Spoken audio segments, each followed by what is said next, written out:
तो इसी को लेके मेरा अगला सवाल है सर, अगर नेक्स्ट जनरेशन की बात हो रही है, हम कई पुस्तकों की बात कर रहे हैं, तो फिर अगर हम इसमें करियर की भी बात कर रहे हैं, तो क्या फिर इसके लिए हमारे गवर्नमेंट से कोई लीगल फ्रेमवर्क है या फिर कोई गाइडलाइंस यहाँ पर गवर्नमेंट ने बनाई? जी सर। यस सर, इसके बारे में बोलना चाहूँगा कि इंडिया में केरला गवर्नमेंट ने सबसे पहले इनिशिएटिव लिया कि इस डायरेक्ट सेलिंग के लिए कुछ ना कुछ गाइडलाइन होना चाहिए, जो 2011 में हुआ। उसके बाद कंज्यूमर मिनिस्टर ने, सेंट्रल गवर्नमेंट ने इसके लिए समिति गठन किया और 9 सितंबर 2016 में इसके लिए गाइडलाइन बना गया। अभी इसमें 9 क्लॉजेस है। अगर इस इंडस्ट्री में हमको करियर करना है तो ये समझना भी जरूरी है और मैं बोलूँगा कि याद रखना भी जरूरी है, याद करना भी जरूरी है। तो 1 बाय 1 मैं बोलूँगा। पहला सबसे पहले दिया है वहाँ डेफिनेशन। देखिए, अभी तक हम काम कर रहे थे, लेकिन हम कौन है? हम कोई कंपनी में काम करते हैं, कोई मेंबर बोलता है, कोई डिस्ट्रीब्यूटर बोलता है, तो हमारा कोई नाम नहीं था। मतलब हम जो काम करें तो हमारा कोई डेफिनेशन नहीं था। जैसे एक डॉक्टर बोलता है कि मैं डॉक्टर हूँ, एक इंजीनियर बोलता है कि मैं इंजीनियर हूँ, तो हम काम करते समय हमको ही मालूम नहीं था हम कौन है, क्यों कब कोई मेंबर बोल रहा है, कोई डिस्ट्रीब्यूटर बोल रहा है।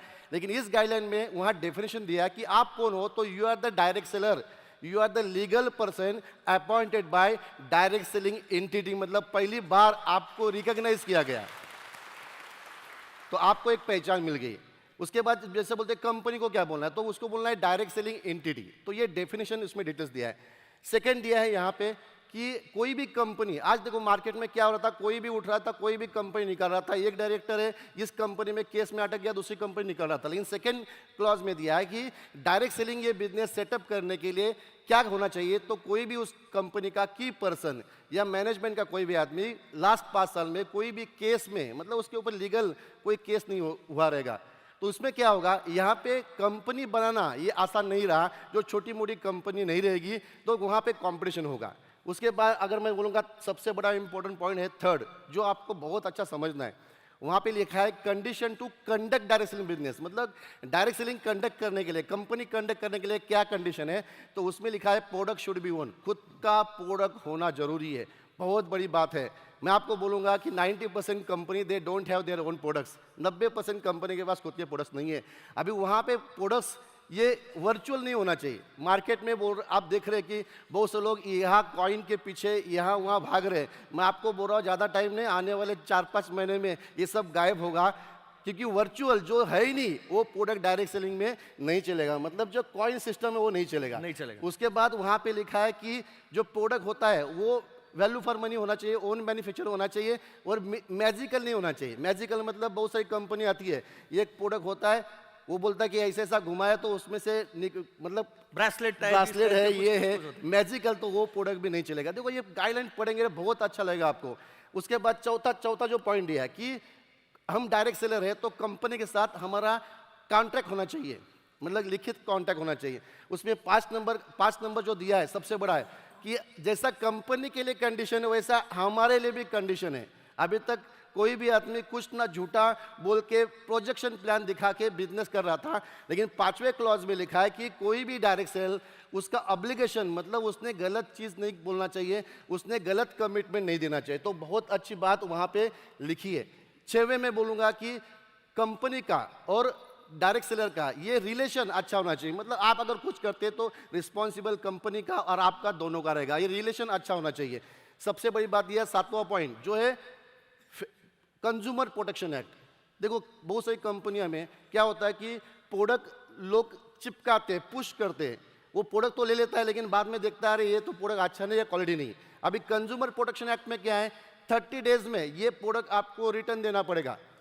मतलब रिटर्न दे सकता है, कंपनी को पैसा रिटर्न देना पड़ेगा। उसमें क्या होगा, तो जो प्रोडक्ट क्वालिटी नहीं है, ये कंपनी, देखो मैं ये जो क्लास बोल रहा हूँ उसमें छोटी मोटी कंपनियां रहने ही नहीं वाली, बिकॉज वहाँ प्रोडक्ट रिटर्न देना पड़ेगा। सब रिटर्न देंगे तो कंपनी चलेगी नहीं जिसके पास क्वालिटी प्रोडक्ट नहीं है। उसके बाद मैं आठवां जो मेन पॉइंट बोलूँगा कि वहाँ पे पिरामिड स्कीम, मतलब मनी सर्कुलेशन जो होता है, ये मनी सर्कुलेशन नहीं चलेगा। उसका एक क्राइटेरिया दिया है, तो ये मनी सर्कुलेशन पिरामिड स्कीम में क्या क्या प्रोहिबिशन है वो करना पड़ेगा। और लास्ट 9th नंबर का क्लॉज है, सबसे बड़ा है, जैसा कंज्यूमर मिनिस्ट्री ने ये इसका एक मैकेनिज्म बनाया, वैसा हर स्टेट गवर्नमेंट को भी है ये मैकेनिज्म बनाना पड़ेगा और हर एरिया में नोडल ऑफिसर अपॉइंटमेंट करना पड़ेगा। और ये प्रोसेस ऑलरेडी चल रहा है, लास्ट 2 महीने पहले ये चालू हो गया। मैं आपको बोल रहा हूँ कि आने वाले तैयार हो जाइए, आने वाले 3-4 महीने में हो सकता है ये गाइडलाइन इम्प्लीमेंट हो और उसमें नेटसर्फ ये सबसे अच्छी कंपनी हो।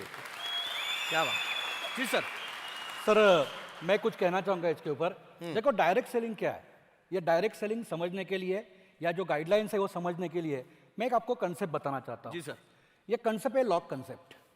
अभी देखो कि हम लोग बहुत सारे लोग यहाँ पे आए हुए हैं तो शायद घर पे लॉक लगा के आए होंगे। हम लोग घर पे लॉक क्यों लगाते? चोरों के लिए।